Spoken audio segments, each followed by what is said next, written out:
Juin 2012 annonça leur disparition. Mais la disparition de qui ? Eh bien, la disparition des intégrations par partie. Ça y est, les voilà qui reviennent au programme. Et c'est tant mieux parce que j'adore intégrer par partie.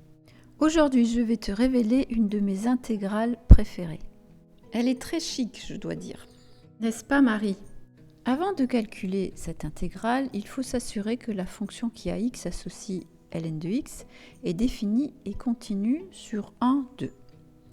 Alors nous savons que la fonction qui a x associe ln de x est définie et continue sur 0 exclu plus l'infini. Donc sur l'intervalle 1, 2. Comme cette fonction est continue, nous allons pouvoir chercher une primitive de ln de x. Voici un tableau des primitives usuelles. Tableau réalisé par Paul Milan, que je remercie. Je vais procéder par élimination. Alors, est-ce que ln de x est de la forme u' e de u ? Non. Est-ce que ln de x est de la forme u' sur racine de u ? Non. Est-ce que c'est de la forme u' sur u puissance n ? Non. Est-ce que c'est de la forme u' sur u ? Non plus. Est-ce que c'est de la forme u' u exposant n ? Non. On ne reconnaît pas de forme usuelle pour calculer une primitive de ln de x, donc on va effectuer une intégration par partie. Je vais te démontrer la formule à utiliser pour effectuer une intégration par partie. On va partir de cette formule bien connue, la dérivée de uv, du produit uv, est égale à u'v plus uv'. Nous avons la fonction uv' qui est égale à la fonction u'v plus uv'. Donc nous pouvons dire que leurs intégrales sur l'intervalle AB sont égales. Donc c'est ce que j'écris. Intégrale de a à b de u de x v de x' dx est égale à intégrale de a à b de u'x vx plus u de x v'x dx. Petit rappel, c'est cette formule qui nous permet de calculer une intégrale avec grand F primitive de petit f. Si à la place de petit f, nous avons u de x multiplié par v de x, le tout prime. Alors donc, entre les crochets, nous mettrons une primitive de uv' qui sera u de x, v de x. Donc cette formule, nous allons nous en servir pour la suite. Nous revenons à nos moutons. Bon, ça suffit les moutons là. Je mets donc mes crochets et j'écris que c'est la primitive, soit u de x, v de x, entre a et b.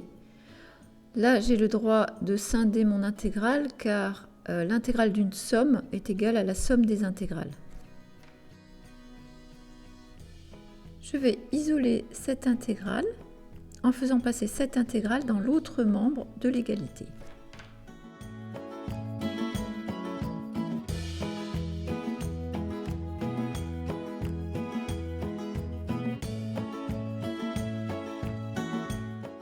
C'est cette formule que nous allons utiliser pour effectuer des intégrations par partie. Cette formule, on peut l'écrire plus simplement.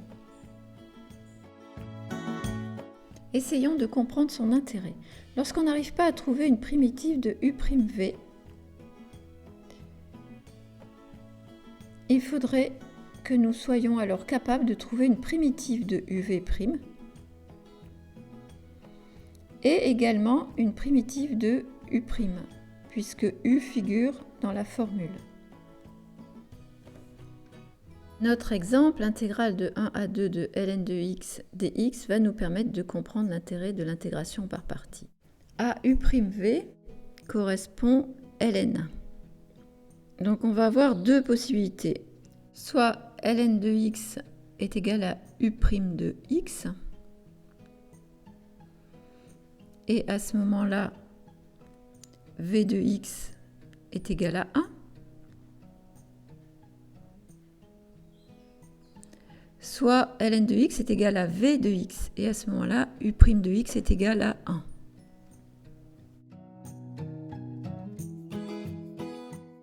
Quelle possibilité choisir ? Donc nous avons vu tout à l'heure qu'il faudrait trouver u de x. nous connaissons u' de x qui est égal à ln de x.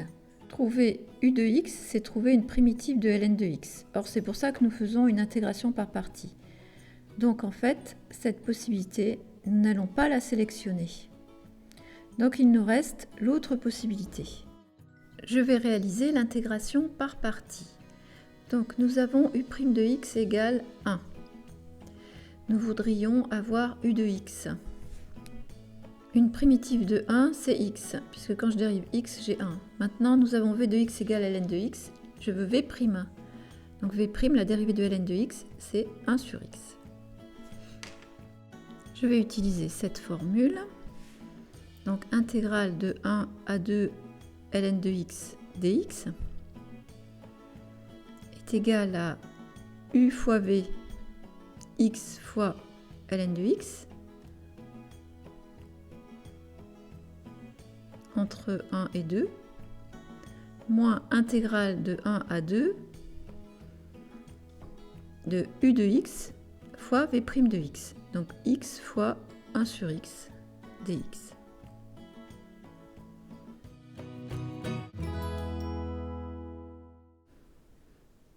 J'effectue le produit, x multiplié par 1 sur x, ça fait 1, et on n'est pas obligé d'écrire le 1. Maintenant, il faut que je trouve une primitive de 1. Donc une primitive de 1, c'est x. Donc je viens de démontrer qu'une primitive de ln de x, c'est x ln de x moins x. Ça fait toujours bien au détour d'une conversation de dire qu'une primitive de ln de x, c'est x ln de x moins x, non ? Vérification en image que x ln de x moins x est bien une primitive de ln de x. Il suffit de le dériver. Donc on trouve ln de x plus 1 moins 1 est égal à ln de x. On ne s'est pas trompé. Revenons à nos moutons. Donc on va calculer, on remplace x par 2, ça fait 2 ln de 2, puis on soustrait en remplaçant x par 1, moins 1 ln de 1, moins entre parenthèses 2 moins 1. Ça fait du bien quand les moutons se taisent. Donc résultat final, intégrale de 1 à 2 de ln de x dx est égale à 2 ln de 2 moins 1. Et voilà. Sachant que j'allais oublier ln de 1 égale 0.